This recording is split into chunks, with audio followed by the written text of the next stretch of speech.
आप कैसे? आप सब अच्छे होंगे। चलिए आपको हम 9 to 12 में यूज होने वाले कुछ रासायनिक फार्मूले बनाने की ट्रिक्स बताने जा रहे हैं। कैसे कोई कंपाउंड को हम तैयार रखते हैं, अगर फार्मूला भूल गया है तो उसको हम एलिमेंट के माध्यम से कैसे हम बना सकते हैं। तो उसके लिए पहले हमको एलिमेंट्स की वैलेंसीज पता होने चाहिए। एलिमेंट की वैलेंसी कैसे पता करते हैं? बोरबरी लॉ से जिन तत्वों के आउटर मोस्ट सेल में, बाहरी सेल में 1, 2, 3 इलेक्ट्रॉन होते हैं। जैसे सोडियम में 11 होता है, 2, 8, 1। आउटर मोस्ट सेल में इसके 1 इलेक्ट्रॉन है। अपना स्टैक एक्सपेंड करने के लिए, स्टैक पूर्ण करने के लिए इसको 1 इलेक्ट्रॉन लूज करना होगा। मैग्नीशियम है, इसके आउटर मोस्ट सेल में कितने इलेक्ट्रॉन हैं? 2 हैं, तो ये 2 इलेक्ट्रॉन लूज करेगा। तो जो जितने इलेक्ट्रॉन लूज करता है वो उतनी उसकी वैलेंसीज हो जाती है, ऑक्सीडेशन नंबर हो जाता है। चलो गाइस देखिए, एल्युमिनियम में बाहरी आउटर मोस्ट सेल में कितने इलेक्ट्रॉन हैं? 3 इलेक्ट्रॉन है, इसलिए इसकी वैलेंसी 3 होगी। फ्लोरीन 9 इलेक्ट्रॉन है, 2, 7 हो गया। आउटर मोस्ट सेल में 7 है, इसको 1 इलेक्ट्रॉन लूज एक्सेप्ट करेगा, जिससे इसका स्टक पूर्ण हो जाएगा। एक अगर इलेक्ट्रॉन ले लेता है तो इसके आउटर मोस्ट सेल में 8 इलेक्ट्रॉन होते हैं।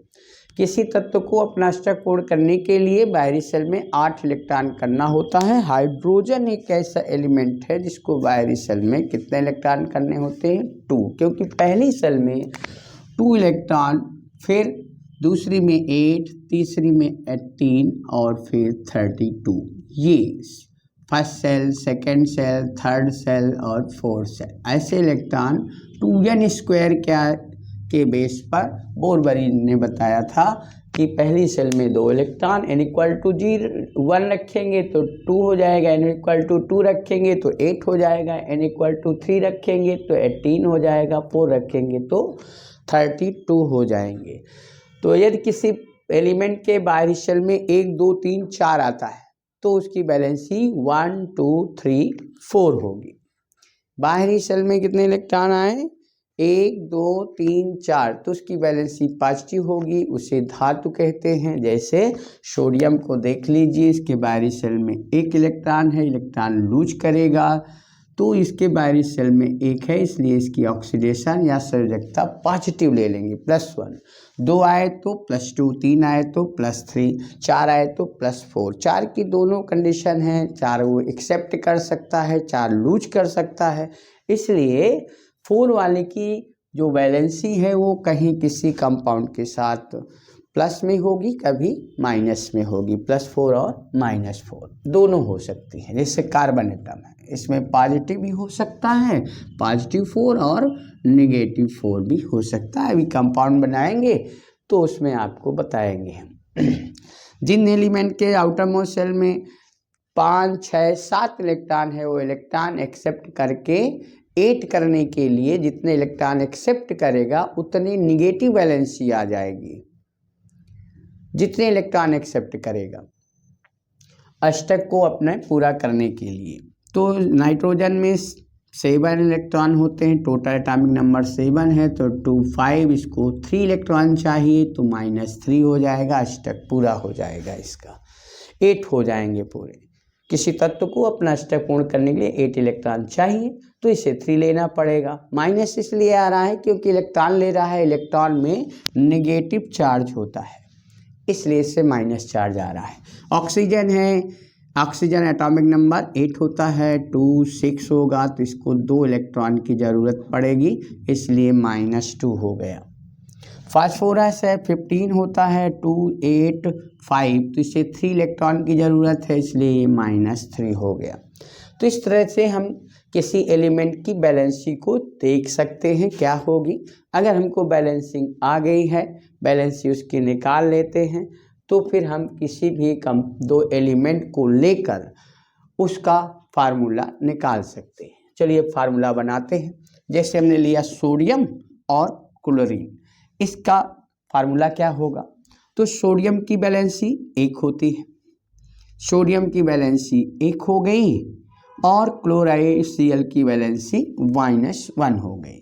इस नंबर का मल्टीप्लाई इधर करेंगे, इसमें करेंगे और इस नंबर का मल्टीप्लाई इसमें कर देंगे, जिससे क्या मिलेगा हमको, इससे हमें मिलने वाला है सोडियम और Cl। तो यहाँ +1 था, यहाँ -1, तो यहाँ 1 और यहाँ भी 1 लिखो या न लिखो, तो इसे हम लिख सकते हैं NaCl। इसी तरह हाइड्रोजन और नाइट्रोजन को लेते हैं। हाइड्रोजन नाइट्रोजन से कैसे बनाएंगे, तो यहाँ हाइड्रोजन ले लिए, नाइट्रोजन ले लिया और हाइड्रोजन ले लिया, नाइट्रोजन हाइड्रोजन। नाइट्रोजन की वैलेंसी कितनी है 3, हाइड्रोजन की वैलेंसी कितनी है +1 यानी 1 होती है। तो इसको 1 लिखेंगे और यहाँ 3 लिखेंगे। 1 लिखिए या ना लिखिए, क्योंकि 1 से ना मल्टीप्लाई से इफेक्ट पड़ता है ना डिवाइडेशन से, इसलिए NH3 फार्मूला हो गया। अब जो ये एलिमेंट होते हैं hydrogen, nitrogen, oxygen, chlorine, bromine, iodine, इनमें क्या होता है बेटा, इनमें ये अणु रूप में पाए जाते हैं। 2 हाइड्रोजन H2N2, आप ऐसे भी लिख सकते थे जैसे लिखे थे, आप उस तरह भी दिखा सकते थे। क्योंकि अभी तो हम फार्मूला बनाना सीख रहे हैं, हमें इसको कैसे बनाना है, इसका रिएक्शन कैसे पूरा करना है, तो फार्मूला पहले ऐसे बना सकते हैं। H2 और N2 को ऐड करेंगे, इससे में बैलेंसी भी करके हम समीकरण भी बना सकते, हम इक्वेशन भी इसमें कर रहे हैं साथ ही साथ। अब यहाँ पर नाइट्रोजन 2 है तो यहाँ 2 से मल्टीप्लाई कर दो, नाइट्रोजन 2 हो, हाइड्रोजन कितने हैं 3 2 जा 6, तो यहाँ 3 से मल्टीप्लाई कर दिया। तो इस तरह से 2 एलिमेंट का रिएक्शन भी हो गया और कंपाउंड भी बन गया। लेकिन अगर हम एल्युमिनियम और कार्बन के साथ रिएक्ट करके जोड़ें, एल्युमिनियम और कार्बन, तो एल्युमिनियम की वैलेंसी 3, कार्बन की वैलेंसी 4, तो 4 इसके नीचे आ जाएगा और 3 इसके, तो एल्युमिनियम हो गया और ये बेटा हमारा कार्बन हो गया। तो एल्युमिनियम में कितना है 3, तो 3 यहाँ रखेंगे, कार्बन में 4, तो 4 यहाँ, इसका नाम है एल्युमिनियम कार्बाइड। मैग्नीशियम की रिएक्शन ऑक्सीजन के साथ, यानी ऑक्सीजन और मैग्नीशियम एलिमेंट को लेंगे, तो यहाँ मैग्नीशियम लिख दिया, यहाँ बेटा 2, यहाँ -2, तो दोनों में इक्वल है, 2 2 और 2 2 2 यहाँ कैंसिल हो गए, इसलिए ये MgO। अब इसको बैलेंस करना है, ये अणु रूप में होता है तो यहाँ 2 होगा, तो यहाँ आप 2 लिख दीजिए, नहीं लिखना है ना लिखिए, अभी तो हम फार्मूले बना रहे हैं।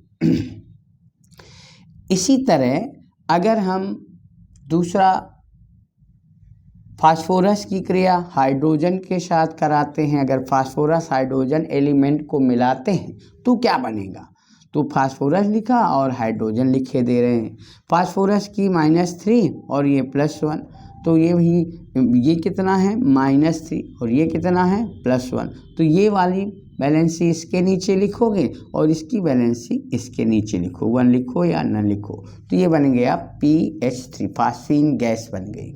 इस तरह से हम इसको बना सकते हैं। अब इसको बैलेंस करना है तो हाइड्रोजन H2 के रूप में लिखा जाता है, क्योंकि ये इसका अष्टक स्पैन नहीं होता, 1 ही परमाणु 1 इलेक्ट्रॉन होता है, 2 करने हैं तो ये आपस में शेयर कर लेते हैं, तो ये इसको H2 के रूप में लिखा जाएगा।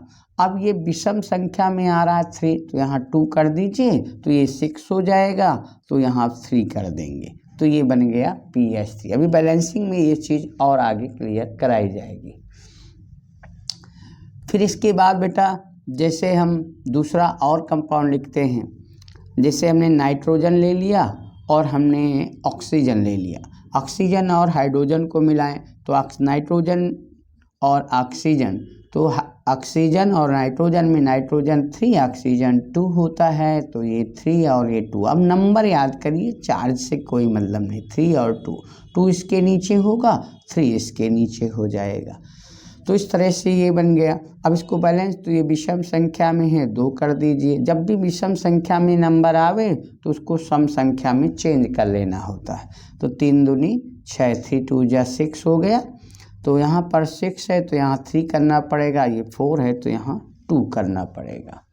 फास्फोरस की ऑक्सीजन के साथ रिएक्ट कराएंगे, तो इसके बाद अब कैसे रिएक्शन में क्या प्रोडक्ट बनेगा, तो ये फास्फोरस हो गया, ये ऑक्सीजन, इसकी वैलेंसी 3, इसकी वैलेंसी 2 हो गई। तो 2 इसके नीचे हो जाएगा और 3 इसके नीचे हो जाएगा। तो ये बन गया P2O3। विषम संख्या में है तो यहाँ 2 करेंगे तो ये 4 हो जाएगा और 3 दूनी 6, ये 3 हो जाएगा। इस तरह से हम एलिमेंटों की सहायता से फार्मूले को प्राप्त कर सकते हैं। चलिए गाइज और आगे देखते हैं कैसे काम करेंगे हम बैलेंसिंग के लिए। अगला वीडियो बैलेंसिंग के लिए आपको दिया जाना है, तो इसके पहले एलिमेंट की बैलेंसी कैसे चेक करेंगे, तो इस तरह से आप चेक करते हैं। 1 मिनट और देखेंगे। सूत्र बनाने में कौन कौन से पॉइंट की ज़रूरत है। तो अगर सोडियम और क्लोराइड Cl है तो क्या है, कैसा कंपाउंड है। हमने लिया सोडियम ले लिया और सोडियम के साथ कैल्शियम ले लिया तो क्या कंपाउंड बनेगा। हमने तीसरा ले लिया, हमने मैग्नीशियम ले लिया और हीलियम ले लिया तो क्या कंपाउंड बनेगा। हमने क्या लिया, हीलियम ले लिया, लिथियम ले लिया, नियान ले लिया तो क्या कंपाउंड बनेगा।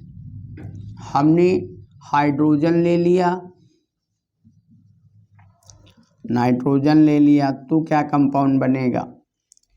और इस बार हमने हीलियम और आर्गन ले लिए हैं, अब क्या कंपाउंड बनेगा। तो अगर एक मेटल है जिसमें पॉजिटिव वैलेंसी है और एक नॉन मेटल है, तो मेटल और नॉन मेटल, मेटल और नॉन मेटल मिलकर क्या बनाते हैं, मेटल और नॉन मेटल जिसकी वैलेंसी 0 हो, जिसकी वैलेंसी नेगेटिव हो, जिसकी वैलेंसी पॉजिटिव हो, तो कौन से कंपाउंड बनाते हैं। तो इसको चेक करना है। अगर नेगेटिव और पॉजिटिव और नेगेटिव वैलेंसी वाले एलिमेंट जुड़ रहे हैं, नेगेटिव पॉजिटिव जुड़ रहे हैं, तो आयनिक बॉन्ड बनता है। आयनिक बॉन्ड या आयनिक कंपाउंड लिखे दे रहे हैं, आयनिक कंपाउंड। तो ये NaCl आयनिक कंपाउंड हुआ। ये मेटल पॉजिटिव तो नो रिएक्शन, कोई रिएक्शन नहीं करेंगे। और ये पॉजिटिव और 0, क्योंकि अक्रिय तत्वों के अष्टक पूरे होते हैं, हीलियम का 2 होता है, पेरिशियल में 2 होते हैं, इसलिए कंपाउंड नहीं बनाता, नो रिएक्शन। तो ये भी हमें ध्यान देना होगा कब रिएक्शन होगी कब नहीं होगी। ये मेटल और ये दोनों सेम है, पॉजिटिव और 0 वैलेंसी वाले हैं, तो इसलिए ये भी कोई रिएक्शन नहीं देंगे। इसके बाद हमने क्या लिया है, नॉन मेटल नेगेटिव और 0 लिया है, तो ये भी कोई रिएक्शन नहीं देंगे, नो रिएक्शन। हमने दोनों 0 वैलेंसी वाले लिए हैं, 0 शून्य वर्ग के तत्व हैं। ये किस वर्ग के हैं, 0 ग्रुप के, शून्य वर्ग। ये कोई रिएक्शन नहीं देंगे, नो रिएक्शन। और हमने अगला ले लिया 2 एलिमेंट सेम, ये रिएक्शन करेगा क्योंकि ये कौन है, दोनों नॉन मेटल है। नॉन मेटल रिएक्शन करते हैं और इससे बनेगा NH3। तो ये क्या है, non metal 2 non metal covalent bond से कंपाउंड बनाते हैं, तो ये सहसंयोजी यौगिक बना रहे हैं। तो 2 अधातु मिलकर सहसंयोजी यौगिक बना रहे हैं, दोनों अधातु हैं, अधातु। और ये दोनों क्या है, एक धातु और एक अधातु। तो जिसमें पॉजिटिव हो वो धातु होता है, मेटल होता है, और जिसमें नेगेटिव हो अधातु होता है, नॉन मेटल। तो धातु और अधातु मिलकर आयनिक, और अधातु मिलकर सहसंयोजी यौगिक। धातु अक्रिय तत्व बॉन्ड ही नहीं, कंपाउंड ही नहीं बनाएंगे। मेटल धातु और अक्रिय तत्व मेटल ही नहीं, कंपाउंड ही नहीं बनाएंगे। दोनों अक्रिय तत्व हैं तो कोई कंपाउंड नहीं बनेगा। तो कंपाउंड कब बनता है, जब मेटल होती है तब भी नहीं बनता। दोनों मेटल है, metal plus metal no reaction, कोई रिएक्शन नहीं होती है। तो इस तरह से हम तत्वों द्वारा कंपाउंड को कैसे बनाएंगे, दो तत्व कंपाउंड कैसे बनाते हैं ये सीख लिया। अगली वीडियो में हम बैलेंस करना सिखाएंगे आपको। Thank you.